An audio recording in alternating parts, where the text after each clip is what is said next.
All right, this will be a downspout jetting recap video. I'll put this in the front, then we'll go back in time. This one right here was totally buried, so I uncovered that. It had a big root ball. You'll see that when I go back.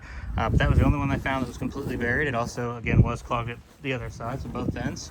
The rest of them all had shingle gravel, mud, some small hairline roots, totally normal. Those come in at the junctions. They're not watertight, they don't need to be, but just typical debris. Some of them had quite a bit of it, mud, but very normal. So they should be in good shape going forward as long as you keep the caps exposed. I'll say this again later, but it's totally normal to look down in there and see some standing water. It's just important that you do see the caps so they're exposed, and that when it does rain, you do see some water. That's a good sign. That means it's getting from there to here. You should never see it overflowing over here.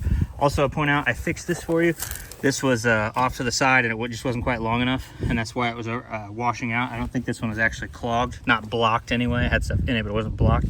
It was just that it wasn't even lined up. So I fixed this for you, and now it's all nice and tight. Then those two back there, same thing, just shingle, gravel, mud, whatnot. Gutters are also in good shape. You did have a nice layer, basically the same thing, that shingle, gravel, and whatnot that builds up throughout the inside of the gutters, and some leaf debris, but it was mostly shingle gravel. Up here in the front, it was really thick, about that thick in those gutters above the metal roof. That's very common. It takes a few years for it to get to that point, but once it does, it starts to block other things. So if you stay on top of it every couple of years, you don't have a whole lot of trees, but if you just stay on top of the shingle gravel and get the gutters clean at least once every couple of years, or maybe once a year, you'll be good. Drains, you shouldn't need more than once every 2 to 3 years or longer. So thanks a lot for your business. Now we'll go back in time. And this is a voiceover after the fact, but you can see just how dark that water is coming out of there. This is just a volume warning that these clips are a little bit loud. You're going to hear the jetter running, and it is quite loud, so you might want to turn your volume down just a little bit. And it doesn't really matter what I'm saying if you can't understand me here. I'm just going over what's happening. But essentially, it starts off really dark and muddy and thick shingle gravel, and we are blasting that out and away until it runs nice and perfectly clear. And there can be quite a bit in there, so it's good to get it washed out. And when you're done, this is what it should look like. Note how the water around there does run right back into it, so that's totally normal. And while they'll pretty much always have water in them anytime it's rained, that's not the sign of an issue. The sign of an issue is overflow or washout up near the downspout. Next one all the way through. See that, how dark that is? You can't see through that at all. That's too much mud. I'm going to try to fix that for you. Interesting to look, see how thick and dark that is. We're getting a lot of mud out of there. Okay, this one's looking pretty good. Nice and clean white water. All right, here's these two. Now, these will just charge as one. I'm not going to charge the two there. But these two go out this way. I suspect there's going to be a lot in here, so I'm going to let this fill up because there was a ton in that gutter up there. So I'm guessing that's going to be pretty full.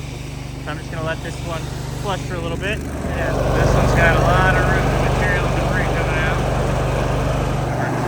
So some leaves, some bits of root material, and right here is what we use to test the downspout. So that was dropped from up there, made all the way through. That's a great sign already. Nice and clean water on this one. There you go. Alright, this one here, it is totally buried. We can hear it, but it's buried, so now we're going to expose it. There we go, real thick and dark. We're going to let that flush while I dig up the last cap. Big splash of mud as soon as we fired it up. And we've dragged it, but here's the root system that was in that drain over there. So definitely blocked. Okay, there we go. We found the cap. It's totally jam-packed the root. We'll see if we can save that or not. That was definitely the issue. Now we'll put it back together and flush it out. Okay, this one here looks good. Kind of blast with some of that dirty water. It is kind of a low area. When we're done, it's going to have water probably over that cap. Not a big deal, as long as it actually flows away when it rains. Alright, this will be the last one there. See, nice, beautiful, clean water now. It's running away, nice and perfect clear. Got that cap all cleaned up and saved. Get that back in there. This one's be good to go. It was totally buried over, and it had a big root blockage over there. That was the problem.